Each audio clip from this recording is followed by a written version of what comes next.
اس کے بعد اس کے اندر داخل ہونے کے بعد جو منظر آپ دیکھتے ہیں اس کو ڈسکرائب کرتے ہوئے بھی آپ کہہ سکتے ہیں کہ آپ کو وہاں کس قسم کی آوازیں سنائی دیں، جیسے کہ سنسناہٹ کی آواز یا پھر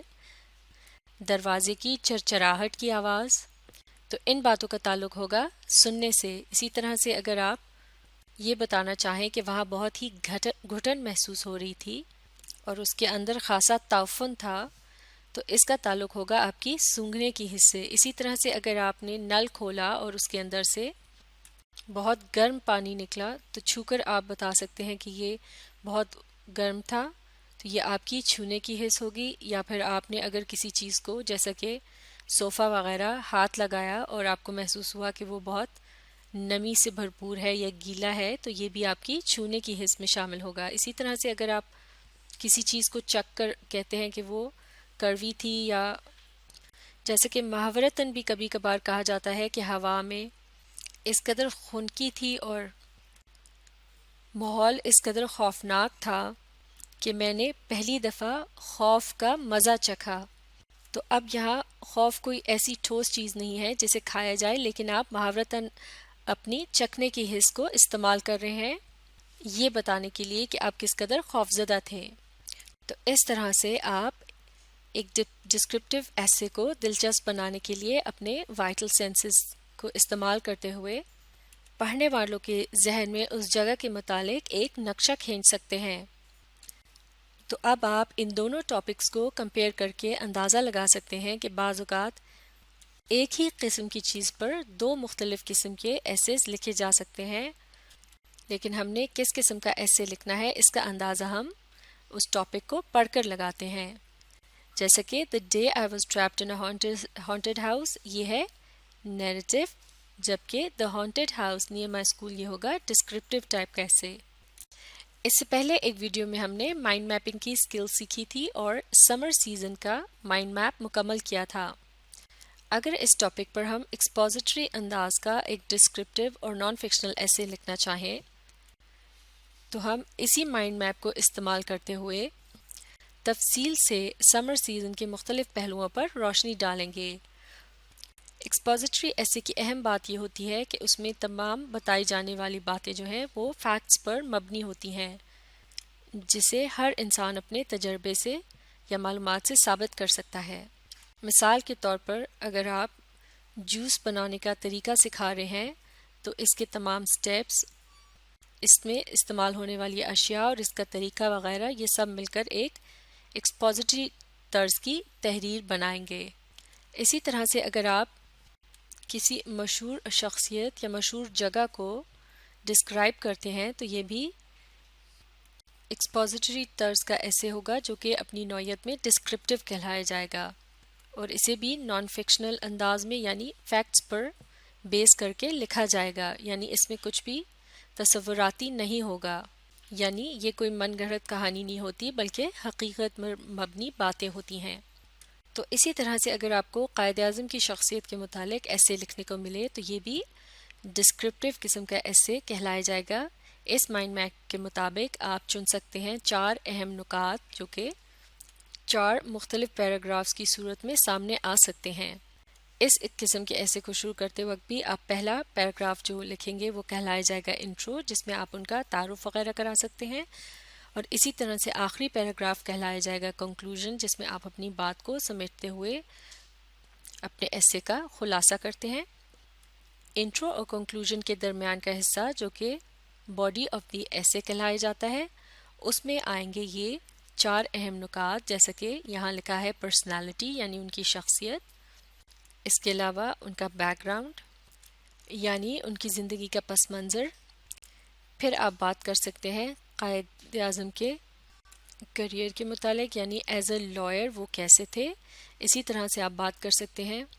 کہ ایک سیاستدان کی حیثیت سے ان کے اندر کیا خصوصیات تھیں. تو جب آپ انٹروڈکٹری پیراگراف لکھ رہے ہوں گے اس میں آپ ان 4 پوائنٹس کے متعلق مختصر سا اشارہ دیں گے، جیسے کہ آپ کہہ سکتے ہیں کہ قائد اعظم بر صغیر کے مسلمانوں کے عظیم لیڈر تھے جنہوں نے مسلمانوں کو آزادی دلانے میں ان کی مدد کی. ان کی شخصیت ایک مثالی شخصیت تھی. وہ ایک بھرپور اور کامیاب لائر تھے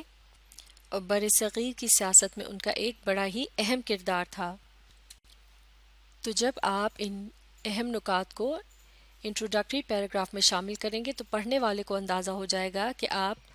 کن نکات پر بات کرنے جا رہے ہیں یا ان کی شخصیت کے کن پہلوؤں کو سامنے لے کر آئیں گے. اس طرح سے آپ کو بھی آسانی ہوگی اپنے خیالات کو ترتیب دینے میں. اس کے بعد آپ اگلے پیراگراف میں لکھ سکتے ہیں قائد اعظم کے بیک گراؤنڈ کے متعلق، یعنی ان کی پیدائش یا وفات کب ہوئی، وہ کس خاندان سے تعلق رکھتے تھے اور انہوں نے کیا تعلیم حاصل کی. تو چونکہ ان تمام پوائنٹس کا تعلق ان کے بیک گراؤنڈ یا پس منظر سے ہے تو ان تمام چیزوں کو ایک ہی پیراگراف میں لکھا جائے گا. اسی طرح سے اگلے پیراگراف میں آپ لکھیں گے ایک اور آئیڈیا کے متعلق، یعنی ان کی شخصیت کے ایک اور پہلو کے متعلق، اور وہ ہے ان کی پرسنالٹی یعنی ان کی شخصیت. تو اس میں بھی آپ مختلف قسم کے پوائنٹس شامل کریں گے، جیسے کہ ان کی کیا کیا خصوصیات تھیں، وقت کی پابندی، ان کا ڈسپلن، یا پھر ان میں پائی جانے والی یہ خوبی کہ وہ بالکل مخصوص اور جامع بات کرنے کے قائل تھے. اس کے علاوہ آپ ان کے کردار کے متعلق مزید بات کر سکتے ہیں کہ لوگ ان سے کتنا متاثر ہوتے تھے. یہاں آپ کچھ واقعات کا بھی حوالہ دے سکتے ہیں، یا پھر آپ ان کے ظاہری خد و خال کے متعلق بات کر سکتے ہیں، جیسے کہ وہ کیسا دکھتے تھے اور کس قسم کا لباس زیب تن کرنا پسند کرتے تھے. تو ان تمام باتوں کا تعلق چونکہ ان کی پرسنالٹی سے ہے، یعنی ان کی شخصیت سے ہے، تو یہ تمام باتیں بھی ایک ہی پیراگراف میں کی جائیں گی. تو اسی طرح سے اگلے پیراگراف میں آپ ان کے کریئر یا پیشے سے متعلق بات کر سکتے ہیں، جیسے کہ بحیثیت ایک وکیل کے وہ بہت کامیاب تھے، ہر کوئی ان سے بخوبی واقف تھا اور انہیں بہت جلد ہی بہت سی شہرت نصیب ہوئی. اور پھر جب آپ اسے اگلے پیراگراف میں یہ بتائیں گے کہ وہ بحیثیت ایک سیاستدان کے کس قسم کی شخصیت کے مالک تھے، تو اب آپ ان کے اس پہلو کو اجاگر کرنے کے لیے شامل کر سکتے ہیں ان کی شخصیت کا وہ پہلو جسے پتہ چلتا ہے کہ وہ کس قدر محنت اور مشقت کے قائل تھے. وہ بہت دلیر بھی تھے اور وہ بہت مخلص تھے مسلمانوں کے ساتھ، تاکہ انہیں ان کا ایک آزاد ملک دلا سکیں جو کہ بالآخر حاصل کرنے میں وہ کامیاب رہے،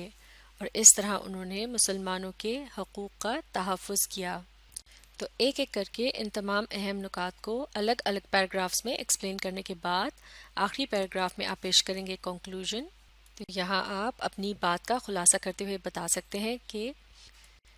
یہ ان کی شخصیت کی تمام تر خصوصیات ہی تھیں کہ جن کی بدولت وہ برصغیر کے مسلمانوں کے حق میں ایک مددگار اور ہمدرد رہنما ثابت ہوئے.